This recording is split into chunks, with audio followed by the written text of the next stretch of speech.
Hello friends, welcome to online study point. दोस्तों, इस video में आपके लिए 25 इंपॉर्टेंट क्वेश्चन लेकर आया हूं जो कि आपके आने वाले सभी एग्जाम्स के लिए महत्वपूर्ण है। इसलिए इस वीडियो को स्किप ना करते हुए लास्ट तक हमारे साथ बने रहें।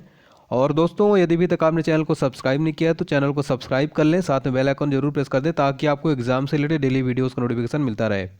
चलिए फिर स्टार्ट करते हैं। आज का हमारा पहला क्वेश्चन दोस्तों, मानव का मस्तिष्क लगभग कितने ग्राम का होता है?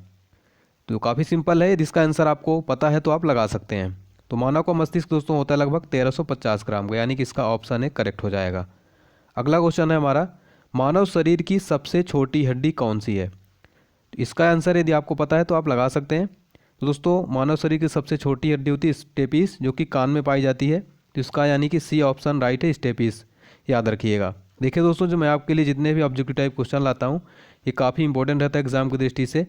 तो यदि इसका आंसर आपको पता है सभी का तो आप रिवाइज हो जाएगा आपका, यदि नहीं पता है तो आप याद करते चलिए हमारे साथ। ये काफ़ी महत्वपूर्ण क्वेश्चन है। क्वेश्चन नंबर 3 है, साइनोकोबाल्मिन क्या है? तो साइनोकोबाल्मिन का जो रासायनिक नाम है दोस्तों वो है विटामिन B12, यानी कि इसका ऑप्शन डी करेक्ट हो जाएगा। अगला क्वेश्चन है, वायुमंडलीय दबाव को मापने के लिए किस यंत्र का उपयोग किया जाता है?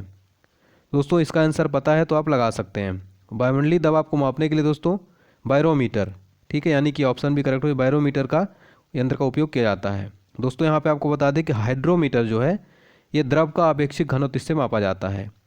और मैनोमीटर की बात करें तो मैनोमीटर गैस का घनत्व मापने के लिए एक यंत्र है ये। और हाइग्रोमीटर से दोस्तों वायु की अपेक्षित आर्द्रता मापा जाता है, ठीक है। तो ये आप याद रखिएगा, अब पूछा था भी, रेलवे एग्जाम में पूछा गया था ये क्वेश्चन, ठीक है। हाइड्रोमीटर से क्या मापा जाता है? तो हाइड्रोमीटर द्रव का अपेक्षित घनत्व मापा जाता है, जबकि वायुमंडलीय दबाव को मापने के लिए किस यंत्र का उपयोग किया जाता है? बैरोमीटर का, ठीक है, यानी कि ऑप्शन भी करेक्ट हो जाएगा। क्वेश्चन नंबर 5 दोस्तों, निम्नलिखित में से कौन सी एक सदिश राशि नहीं है? इसका आंसर आपको पता है तो आप लगा सकते हैं। इसका करेक्ट आंसर हो जाएगा दोस्तों ऑप्शन डी, द्रव्यमान, ठीक है। द्रव्यमान एक सदिश राशि नहीं है। देखिए दोस्तों, आपको पता है सदिश राशि क्या होती है? जिस भौतिक राशि में मात्रा तथा दिशा दोनों निहित होते हैं उसे सदिश राशि कहते हैं। और अदिश राशि दोस्तों जिस राशियों में सिर्फ परिणाम होता है उसको अदिश राशि कहते हैं, ठीक है। तो कौन सी सदिश राशि नहीं इनमें से? द्रव्यमान। हमारा अगला क्वेश्चन है, निम्नलिखित में से किसने FIFA player of the year award 2018 जीता है?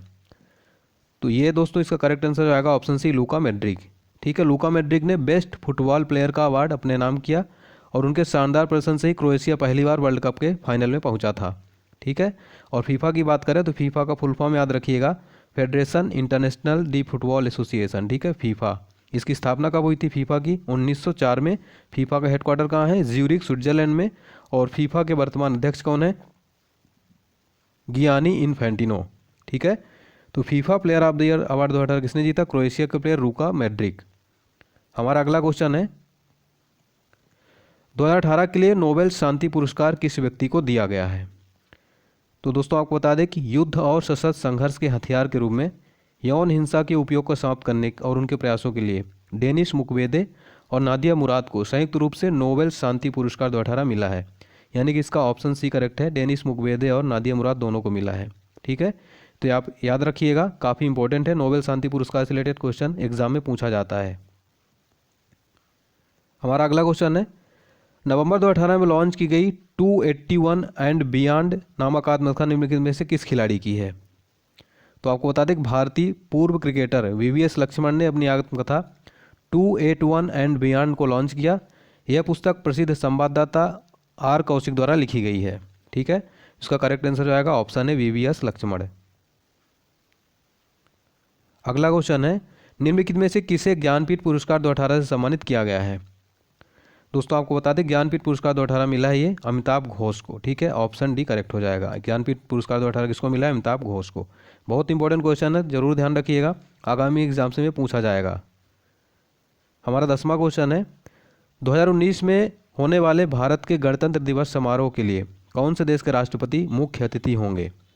तो जो अभी 2019 में 26 जनवरी गणतंत्र दिवस होगा उसमें चीफ गेस्ट होंगे दक्षिण अफ्रीका के राष्ट्रपति सिरिल रामाफोसा, यानी कि इसका ऑप्शन भी करेक्ट है, सिरिल रामाफोसा, याद रखिएगा नाम इनका, ठीक है। ये होंगे अपने 26 जनवरी 2019 में होगा गणतंत्र दिवस समारोह, उसमें मुख्य अतिथि होंगे। अगला क्वेश्चन दोस्तों, राष्ट्रीय विज्ञान दिवस किस दिन मनाया जाता है? तो ये सिंपल क्वेश्चन है, लेकिन ये बहुत बार एग्जाम में पूछा गया है, तो यदि इसका आंसर आपको पता है तो आप लगा सकते हैं। तो दोस्तों इसका करेक्ट आंसर हो जाएगा ऑप्शन सी, 28 फरवरी को। देखिए दोस्तों, आपको बता दें कि नेशनल साइंस डे 28 फरवरी को मनाया जाता है। और आपको बता दें कि 28 फरवरी 1928 को ही सीवी रमन ने रमन प्रभाव की खोज की थी। इसी दिन इसकी घोषणा की थी 28 फरवरी 1928 को, तो ये मनाया जाता है। और 1930 में फिर इनको नोबेल पुरस्कार भी मिला था, ठीक है, सीवी रमन को। तो राष्ट्रीय विज्ञान दिवस नेशनल साइंस डे 28 फरवरी को प्रतिवर्ष मनाया जाता है। अगला क्वेश्चन भी बहुत इंपॉर्टेंट है, राष्ट्रीय खेल दिवस किस दिन मनाया जाता है? काफ़ी सिंपल है, इसका आंसर आपको पता है तो आप लगा सकते हैं। तो देखिए दोस्तों, भारत में राष्ट्रीय खेल दिवस 29 अगस्त को मनाया जाता है। और आप याद रखिएगा, जो भारत के हॉकी के प्लेयर हैं मेजर ध्यानचंद जी के जन्म दिवस के अवसर पर ये मनाया जाता है, ठीक है, जिनको कि हॉकी का जादूगर कहा जाता है, मेजर ध्यानचंद, ठीक है। तो 29 अगस्त को राष्ट्रीय खेल दिवस मनाया जाता है। क्वेश्चन नंबर 13 है दोस्तों, आर्ट ऑफ इंडिया पुस्तक किसने लिखी है? तो इसका आंसर आपको पता है तो आप लगा सकते हैं। इसका करेक्ट आंसर हो जाएगा दोस्तों ऑप्शन बी, मार्क तुली ने। आर्ट ऑफ इंडिया पुस्तक किसने लिखी है? मार्क तुली ने। अगला क्वेश्चन है हमारा, क्वेश्चन नंबर 14 है, भारतीय ज्ञानपीठ पुरस्कार विजेता प्रथम हिंदी साहित्यकार कौन है? तो भारतीय ज्ञानपीठ पुरस्कार विजेता प्रथम हिंदी साहित्यकार है दोस्तों ये सुमित्रानंदन पंत जी, ठीक है, ऑप्शन बी। ज्ञानपीठ पुरस्कार की स्थापना कब हुई थी? 1965 में हुई थी, ठीक है, 1965 में। और ये देश की मान्यता प्राप्त 22 भाषाओं में से किसी भी भाषा के लिए साहित्यकार के सृजनात्मक योगदान के लिए भारतीय ज्ञानपीठ ट्रस्ट द्वारा ये दिया जाता है। और प्रथम ज्ञानपीठ पुरस्कार विजेता कौन थे? जी शंकर कुरूप, ये मलयालम साहित्य से इनको मिला था। जबकि हिंदी के प्रथम साहित्यकार विजेता कौन है ज्ञानपीठ पुरस्कार? ये है सुमित्रानंदन पंत जी। अगला क्वेश्चन है हमारा, भारत रत्न राष्ट्रीय सम्मान कब आरंभ हुआ था? तो भारत रत्न दोस्तों राष्ट्रीय सम्मान ये आरंभ हुआ था 1954 में, 1954 में। क्वेश्चन नंबर 16 है, भारत की तटरेखा की लंबाई कितनी है? तो यदि इसका आंसर आपको पता है तो आप लगा सकते हैं। तो भारत के तटरेखा की टोटल लंबाई दोस्तों 61 किलोमीटर है, यानी कि ऑप्शन ए करेक्ट है। क्वेश्चन नंबर 17 है, सबसे लंबी तटरेखा वाला राज्य कौन सा है? तो दोस्तों सबसे लंबी तटरेखा वाला राज्य है ये गुजरात है, ऑप्शन बी करेक्ट हो जाएगा। क्वेश्चन नंबर 18 है, भारत की सर्वोच्च पर्वत श्रेणी कौन सी है? तो इसका आंसर आपको पता है तो आप बता सकते हैं। तो भारत की सर्वोच्च पर्वत श्रेणी दोस्तों कंचनजंगा। क्वेश्चन नंबर 18 है दोस्तों, भारत की सर्वोच्च पर्वत श्रेणी कौन सी है? काफ़ी इंपॉर्टेंट क्वेश्चन है, ये कई बार एग्जाम में पूछा गया है। इसका आंसर आपको पता है तो आप बता सकते हैं।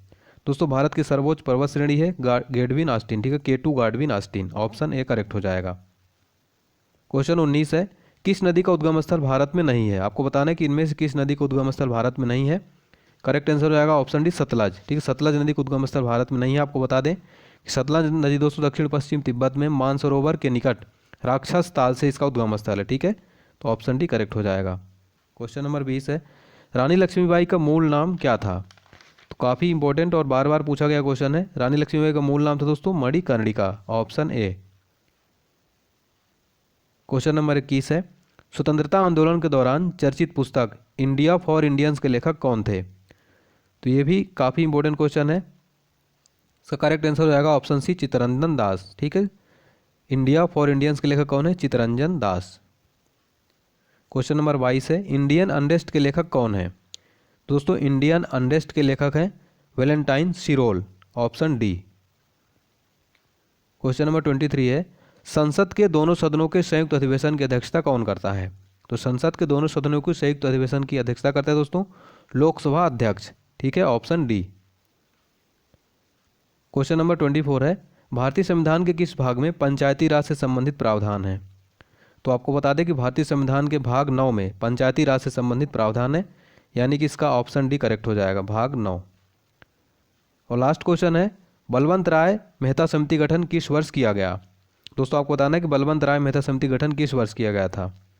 तो दोस्तों इसका राइट आंसर हो जाएगा ऑप्शन डी, 1957 में।